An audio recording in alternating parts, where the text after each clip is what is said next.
So you're welcome back to African Colonization TV and Biafran History. Today news is a very shocking news. In this life, everything have a time, and once that time come, no matter whatever man do, that thing the time comes must happen. This is the time of Biafra, and this is the freedom of Biafrans all over the world. In fact, in this video, you are going to see him directly, Netanyahu, the Prime Minister of Israel, and where he addressed the Biafran people all over the world, and where he talked about the issues surrounding Biafra in Nigeria, and what Africa, mostly Nigeria, is facing this time, and the other things he talk about referring to the Biafran freedom. Don't skip any part of it. Try to watch it to the end because he is the one that speak by himself. This is not about AI. This is not about fake. And this is not about where is the news. He talk everything by himself. So according to the news, it says shocking. Netanyahu talk Biafra and the Nnamdi Kanu in Israel Parliament. Full analysis. In fact, this our lady, she's going to analyze some certain things that is in the video, and also where the Israel Prime Minister Netanyahu, then he now pick and starts to speak the thing that is going on in Nigeria, in Biafra, and also in Africa. In fact, he talked a lot of things concerning the Biafran issue, and mostly what is happening between Iran, Israel, and the US, and what the war is all about, and also the people that is fighting for their freedom. They should not give up, and they should keep fighting. Very soon, they are going to get everything they are looking for. In fact, they talk a lot of things in this video. So, as about to watch, like, subscribe, and make sure you share it for everyone to see things going on in Biafra land. My people, no be smart, It's not surprising seeing Netanyahu, the Prime Minister of Israel, talking about Biafra. It is not surprising to me and the world, because just few weeks ago, the issue of Biafra was brought to Israeli Parliament. So they discussed about it to the point that they even allow representatives of Biafrans to tell them one or two things regarding the situation report about Biafra struggle and what Biafrans passed through in the past regarding Biafran freedom, including what happened during Biafra war. The numbers of people that were by, in fact, there was a lot. Even one of the Biafra representative, the woman that God used her to push for this particular big milestone for Biafra people, she gave detail about the numbers of people that over 3 million people died of children during that Biafra war, which have already earned the interest and also the support of more than 22 Israeli parliaments, like the senator, over 22 senators of Israel on the support Biafra struggle, which they promise that they are going to conduct more investigation concerning Biafra struggle. About all the details she gave, they are going to do more investigation on it. So yesterday, their Prime Minister decided for the first time, to talk about Biafra in depth.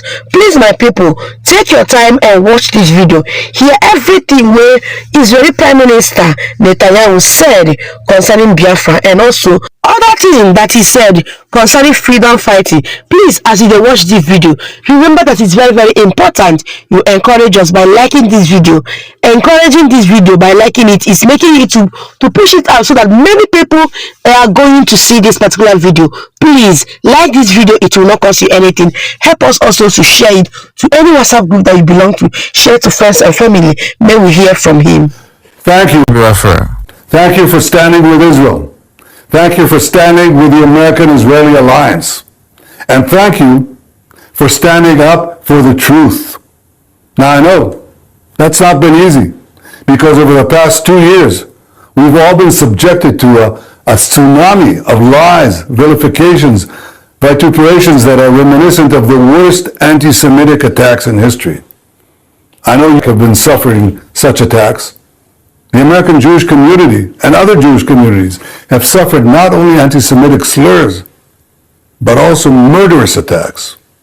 And of course, so did we in Israel.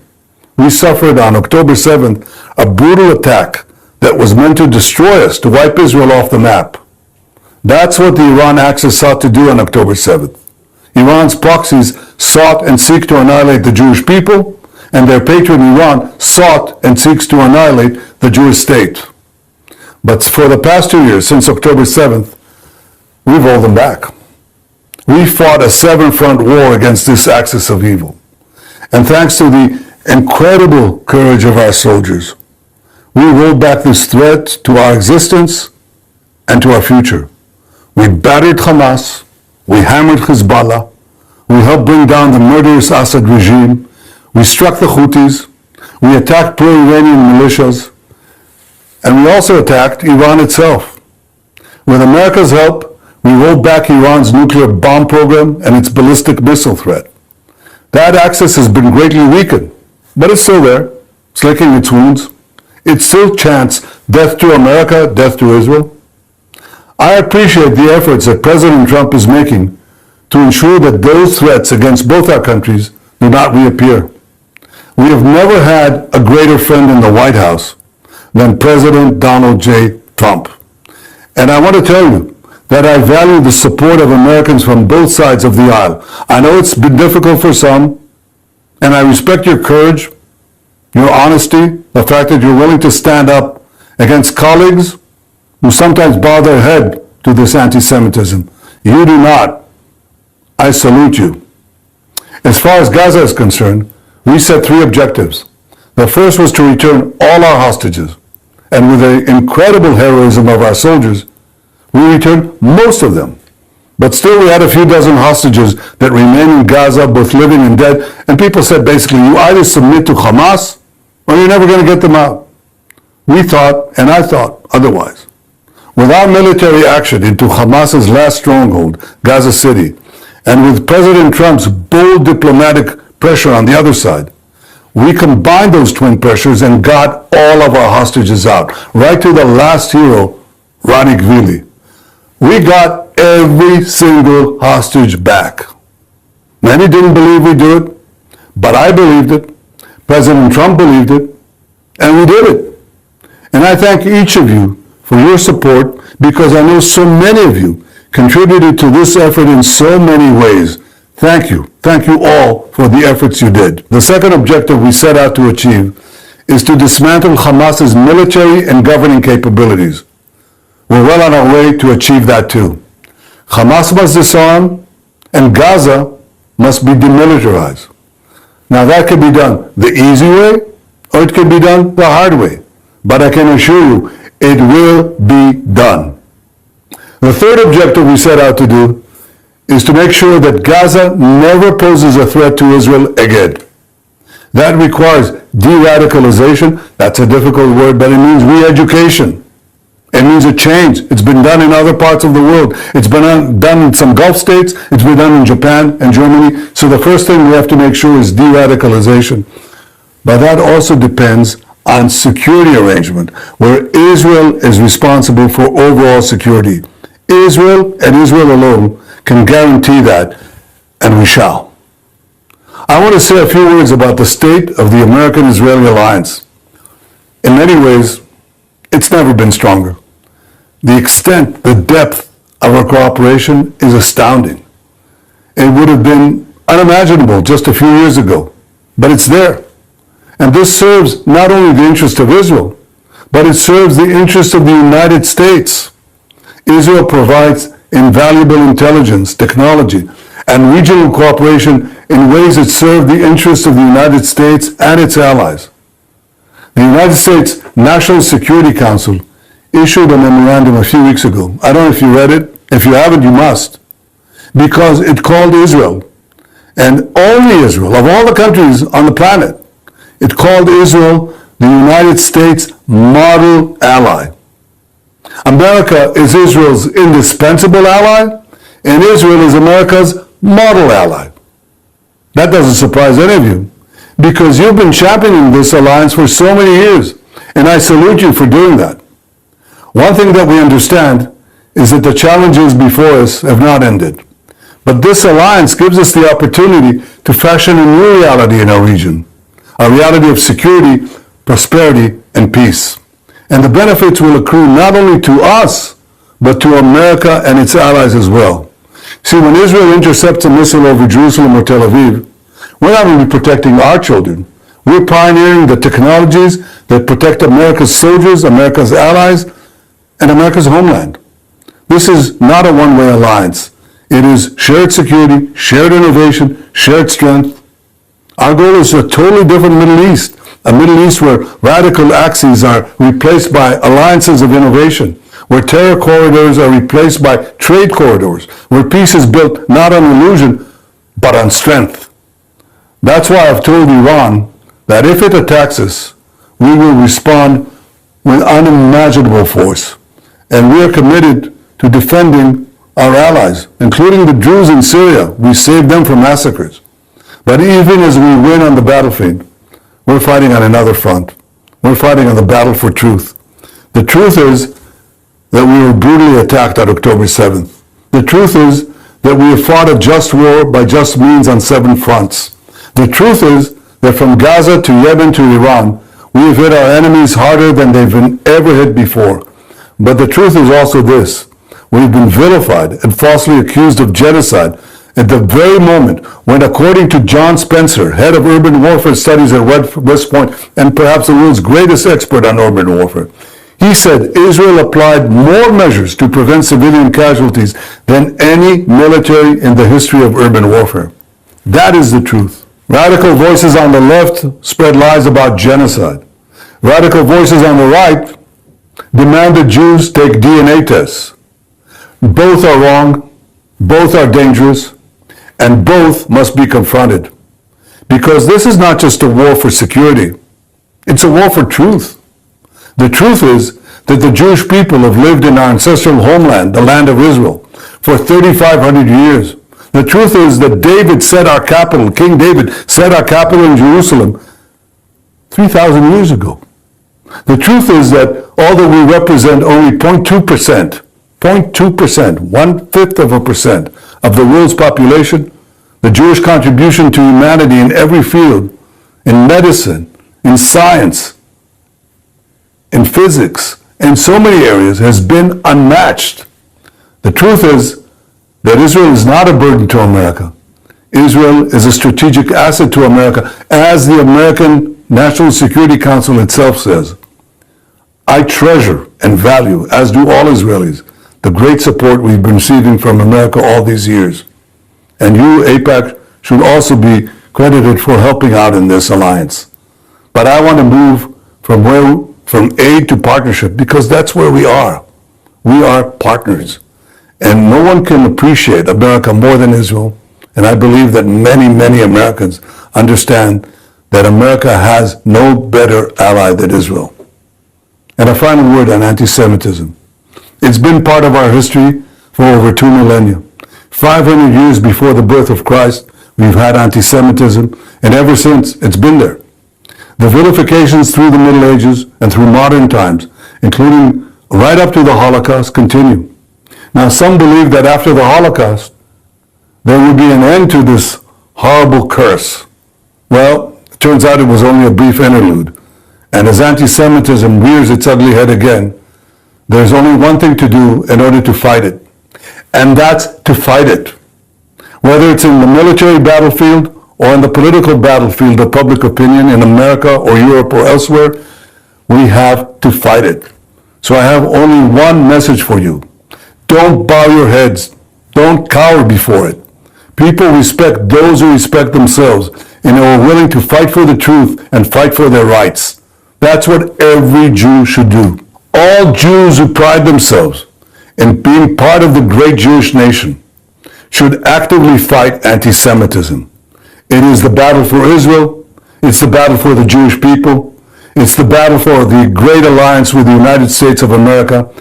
It's the battle for truth.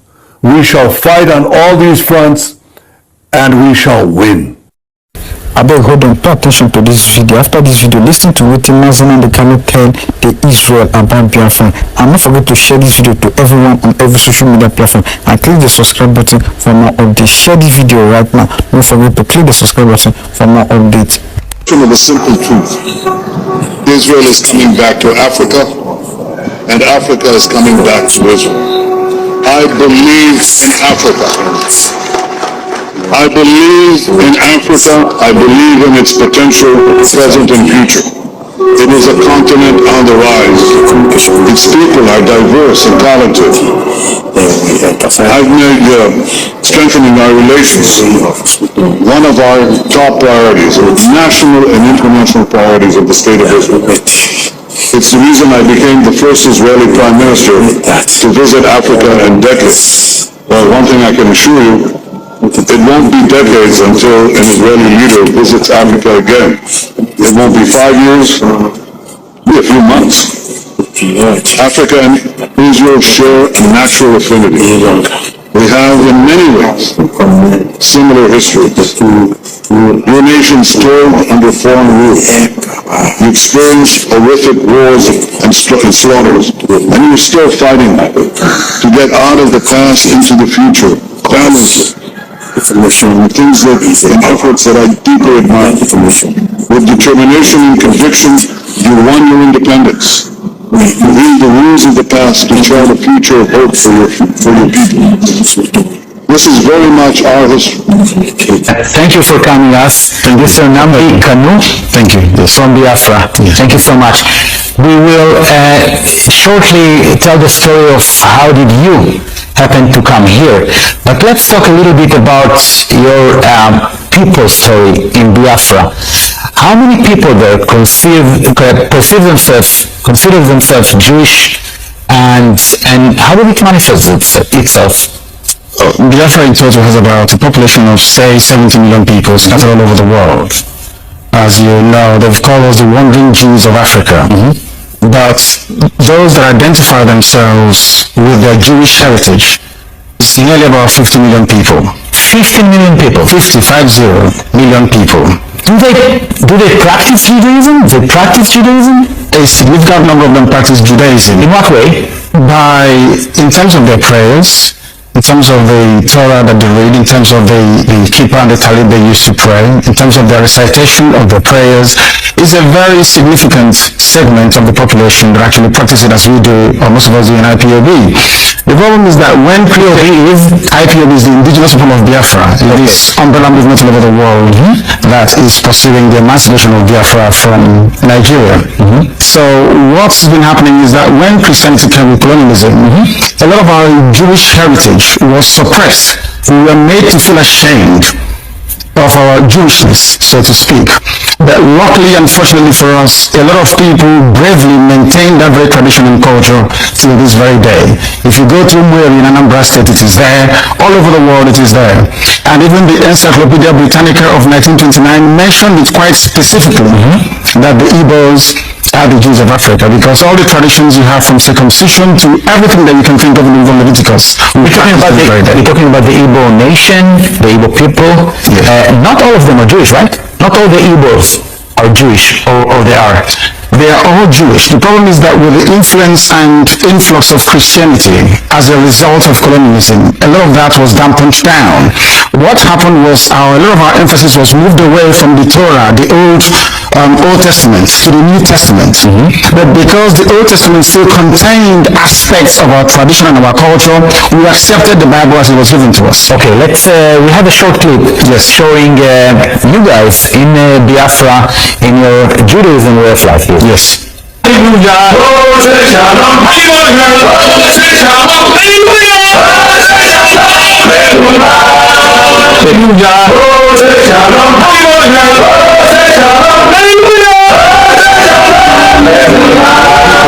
It's the sound, centuries that colonial returning to what they say are their native roots.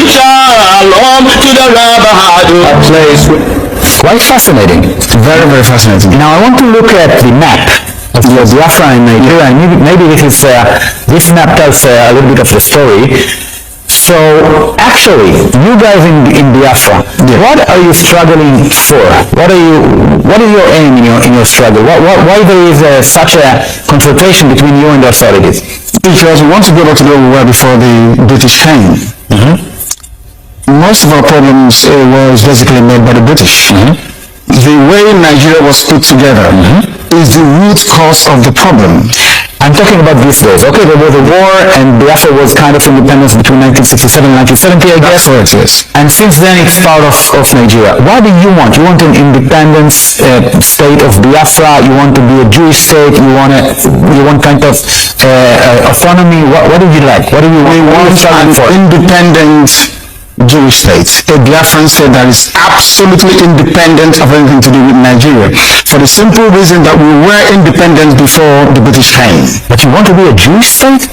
Absolutely. To go back to a way of life. There's a place called Arochuk where we come from. The same way you have Yerushalayim. The same way you have the temple in Yerushalayim, we had one in Arochuk with the same thing. So we want to go back to that way of life, to worshiping the one only true God that we know. Is there anyone within the Israeli establishment that recognize you as a Jewish people? Absolutely. I'm sure that during the time of...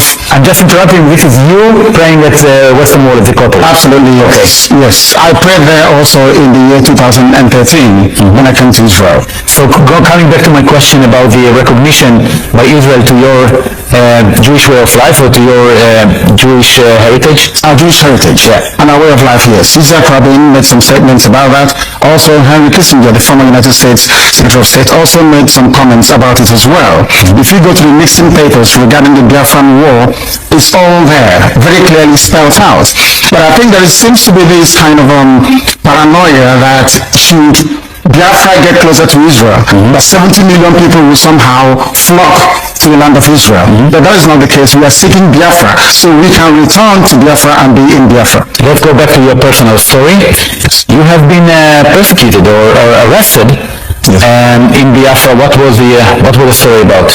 I arrived in Nigeria in Lagos on the 14th of October 2015 and I was arrested from London. I was arrested for demanding for freedom for my people because I run Radio Biafra in London and the authorities didn't like it. Then I had to go I had to go home basically to see my people, and they arrested me and kept me locked away for 19 months. 19 months? Yes, despite 2 court judgments to set me free. They took me to court and the court... More than a year and a half in custody? Absolutely. And then what happened? And then they eventually granted me bail with very stringent conditions. When I came out, I continued to speak to my people. I continued to practice my Judaism, my Jewish faith. And one day they came to my house to kill me. The Nigerian army came to my house to kill me. What was it like? I wouldn't wish anybody to go through it. They killed 28 people in the process. How many? 28 people died. By the attempt to kill you? To kill me, they killed 28 people. How come they killed 28 people and they didn't get to you? Because my people evacuated me before they could get to my bedroom. And then you flew away? Then they took me away and smuggled me out of Nigeria. I had to give some time to recover, which I did, and then I had to make my way to Israel. I see you're very excited. I wouldn't call it excitement. I would say relief that I managed to make it to the only place that I feel safe in the whole world. I could have gone back to England, but I still don't feel safe to go back to England. That's why I stayed in Israel. Okay, we're approaching the end of this conversation. Do you have any expectation from Israel government, from the Israeli society? Yes, it is to live up to the obligations to defend Judaism and Jewish faith all over the world. We are being persecuted. We are suffering as a people, and it is the responsibility, I believe, moral responsibility of Israel to make sure that Biafra stands as an independent entity in Africa. Nnamdi Kanu from the Igbo people in Biafra. I want to thank you so much for this conversation and wish you all the best. Why Israel is risking everything for the countries and for Biafra freedom? The ancient vow is what is in operation right now. And this is why Israel is risking everything to rescue man's and to make sure that Biafra is free from captivity. This is beyond politics, I'm telling you. Israel has activated ancient covenant for Biafra and Nnamdi freedom. It is a shocking revelation. The biblical reason why Israel is right now fighting for Biafra and Nnamdi release. It is a shocking revelation.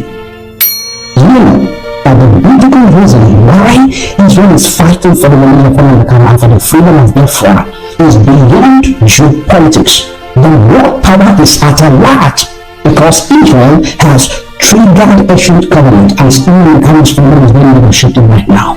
Because he is the chosen one.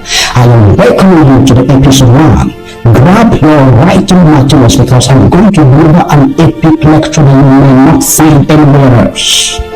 Grab your writing material right now.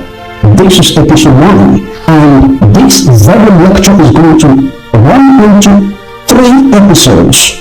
And I don't want you to miss any of the episodes for any reason. Today, we are witnessing a phenomenon that transcends politics. This is what is called steering in the blood, a frequency of DNA that has laid dormant for millennia.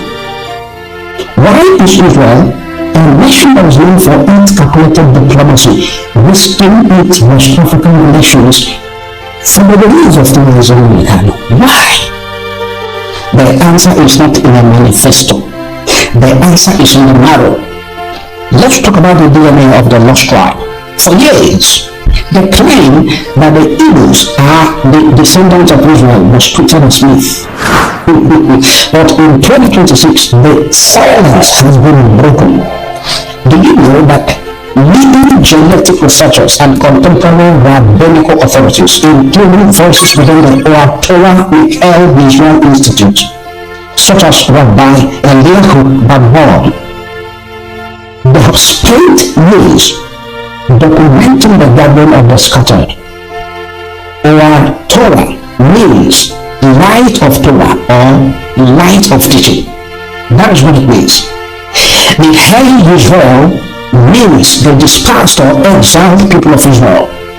This institute have spent years and documenting, researching, and they have increasingly recognized that the Igbo people or the Biafran people are actually the lost tribe of Gad. Gad, G-A-D, G-A-D, not G-O-D. They are the lost tribe of God. You may be asking, how did we come about this? Scientific inquiries into the DNA of the Biafran people have focused on the E1b subclass, E1b1a haplogroup. This DNA is revealing markers that are consistent with the Levitical lineages found in the Middle Eastern Jewish populations and North Africans. This is the corn of blood. God is thicker than what? Than water. And you cannot find your brother outside. You find your brothers inside. And how do you know your brother? A brother is one who comes to attend to your matter or your case or to your rescue when matter or issues in a critical. That is your brother. And that is why he ran to Israel for safety rather than going to UK. You know, for example, he knows what he was doing because you can see UK, the British, the civil war that claimed so many lack of the Biafrans was instigated and carried out and sponsored by who? By the UK. And as you can see that telling against him now, he holding the passport and was kidnapped. You know, it was illegal. Up to today, what has the UK Parliament or UK government, what have they done concerning or regard to that? Nothing. But you can see Israel, they are the one showing you that that blood is thicker than water. No matter what happens, no matter which citizen you come from, so long you remain a Biafran man, a Biafran Igbo man, you are an Israeli in Africa. Mr. Chinedu Michael, I understand that, of course, the Israel are brothers to the Igbos, the extension to Biafrans, but we understand that Nnamdi Kanu currently is going through traffic. But see, Israelites rally protesting, asking Nigerian government to release Nnamdi Kanu, asking British government to step in and ensure that their brother is released. How does it come to me? No, it didn't come to me as a surprise anyway, because I noticed at the last 30th Biafran Day, I will see a lot that happened in Israel. We saw Israelis, both men and women. In fact, we saw the entire Jews, mounting, celebrating the Biafran Day, celebrating the birth of the first Jewish African state.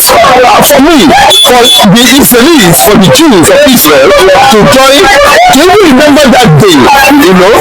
She tells a lot of story of the supposed alliance or the supposed synergy or the bloodline, let me put it that way, between the Biafra, the Igbos of us, and of course the Jewish state. And I can see over time, I've seen aides of the Prime Minister of Israel making different statements referencing Biafra recognition, talking about Nnamdi Kanu, and a lot of people does not know the reason why Nnamdi Kanu is always being welcome within Jerusalem and of course the Western world. There's a lot of things that's attached to that, and we have built a relationship to the extent that the Israeli government themselves officially has recognized Biafra, of course the Igbos, as one of the lost tribes of Israel. You are very, very correct, my brother. Yes, so about few weeks ago, Israel, they recognized Biafra as one of their lost tribe. They said that Igbo people are their brothers, their lost tribe. So my wonderful people, when I don't see them now. Oh yes, this is a very powerful news. You all have seen everything that is going, although some people they may still come back and still claiming it is fake. There are some people that is Iyoma when the Iyoma na sonso.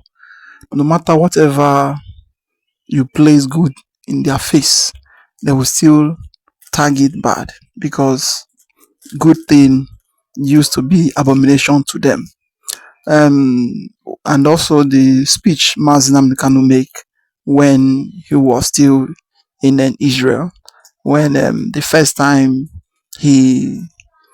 time he escaped from the assassination coming from the Nigerian government when he was released at the first time. So how they plan to buy him those time. Then finally he now escaped death.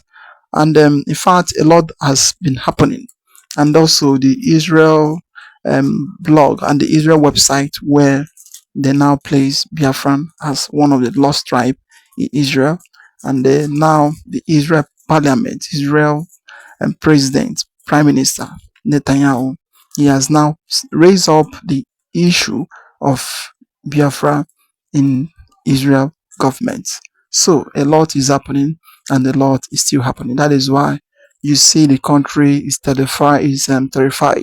The government, they don't even know what they are doing. That is why you see no matter what these Fulani men do to them, it is none of their business. What is their main business and their main focus? It is how to bring Biafra down. That is why you see Nigeria is destroying every day. Their plan and their whole thing, it is not this banditry. It is not this buying of Christian in Nigeria. The problem of Nigeria right from day one, it is how to shut down anything concerning Biafra. Everything concerning it. That is why they are doing all their best. Even though you like terrorism or terror take over Abuja, it is none of their business because their main target it is how to shut anybody down who talk about Biafra. And that is why you see the whole country is collapsing every day by day. And they don't want to understand what is happening. And it's still the thing that happened the days of Israel in Egypt. And it is something that is still happening to date. Some people they may think it is just a joke, just let us talk. It is not about talking. This is reality, this is life, and this is what is happening. God used different way to warn people, to caution people, and to beat people. But due to the adamant and due to the stubbornness of a leader. That is why the people of a country suffer because of the adamant, because of the stubbornness of a leader. Nigerians suffer today not for anything, but because of they are too stubborn to listen to the word of God, and they are too stubborn to hear the voice of Moses. That is why they are suffering today. Because had they been there to do the right thing, Nigeria would have been a better place for everyone to be. But they are too stubborn. They don't want to let the people of God to live, to go. Let everybody go to their free way and practice their religion and practice who they want to worship in this life, not by caging people together, claiming that Nigeria is indivisible. In fact, a lot is going on and a lot will keep on happening. I would like to hear a comment down below, like, subscribe, and share it for everyone to see what is happening in Nigeria. We say thank you for watching.